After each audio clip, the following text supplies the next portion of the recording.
There are many times in our life when we hear this message, just let go, just surrender it to the divinity within, just surrender it to God, let go and let God.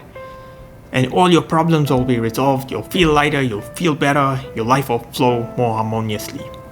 And I'm not here to deny that teaching. I'm not here to deny the fact that there is something like divine timing and everything will take place, because oftentimes when we look back at our life in hindsight, we can understand why certain things unfolded the way they did.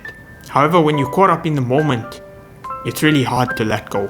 And that is something I was reflecting on recently, is even though many self-help books, spiritual teachings will often tell you, just let go, just surrender it, and it'll allow for you to feel so much better. However, I started to recognize by telling others to let go and surrender and trying to impart this lesson that I was learning, it was actually coming from a place of insensitivity, because it's not as easy to let go.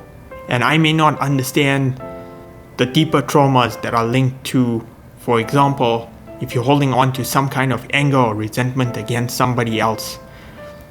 And if I tell you just let go, however, that person may have done something so horrendous to you in your life that it's not easy to let go. It's not easy to just come across this teaching and say, I'm just going to forgive and be at peace. And although those are coming from very esteemed spiritual spaces, it's not yet, we may not be in that position to effectively forgive at that time. All that we end up doing when we end up letting go at that stage is almost burying that feeling and stifling it up so that it finds expression in your life at a later stage. And that is something I was noticing as I became more aware of this teaching of learning to let go. And something that I was working through personally is this need for validation, wanting others to validate my own lack of self-worth. Trying to find expression, trying to become a better public speaker so I can seek validation from others. And by becoming more consciously aware of it, it starts to become much more of a mundane exercise. Become consciously aware of it, and then you sort of tell yourself, just let go. However, because it's not coming from a place where you're doing the deep work, where you're going through the processing and the reflections to understand where are those emotions of lack of self-worth really coming from, what is it that I'm truly being attached to in this particular experience in my life, it doesn't allow us to effectively let go. And all that happens is it starts to manifest in different areas of your life. And when we lose that sense of conscious awareness, because we think perhaps we've resolved it in one aspect of our life, it just finds expression somewhere else. And for example, in my case, it would come up in other areas of my life. Maybe if I'm cooking or baking, I'm seeking validation from others to say, wow, you're doing a great job. It's almost like you never really do the deep repair work to be able to resolve whatever is really troubling you.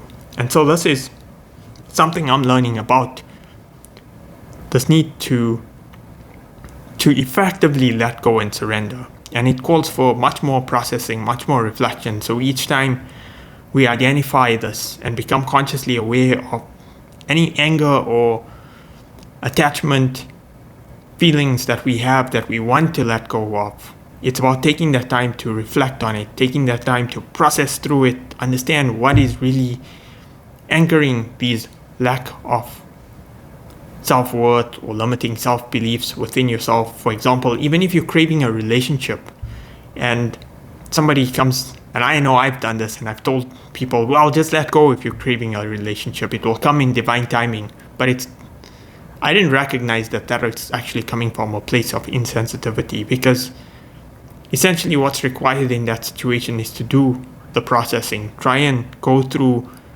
that journaling exercise, that self-reflection to understand why is it that I desire this.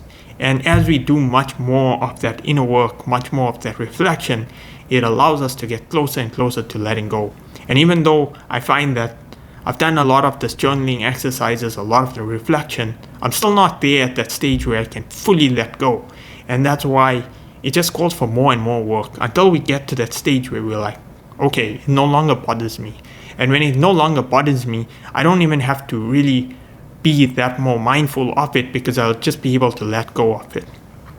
And the funny thing is, whenever we're working on processing through these things, you'll find that the universe is like a mirror. It will start to mirror it more and more often in your life to allow you to effectively let go of these things. So, for example, like I mentioned, I was going through this lack of self-worth issue.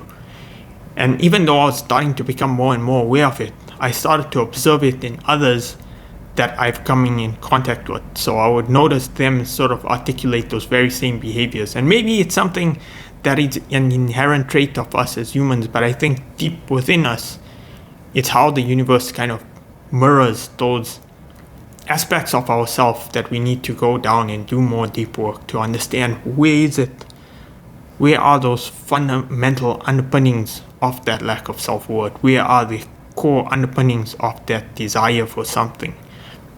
Because once we do that, that is where the magic happens. So as always, I hope this video helped to provide some insight and to help you along with your process of trying to get to let go effectively or surrender whatever it is that is creating that burden or that weight on your life. With that, I'll see you in my next video.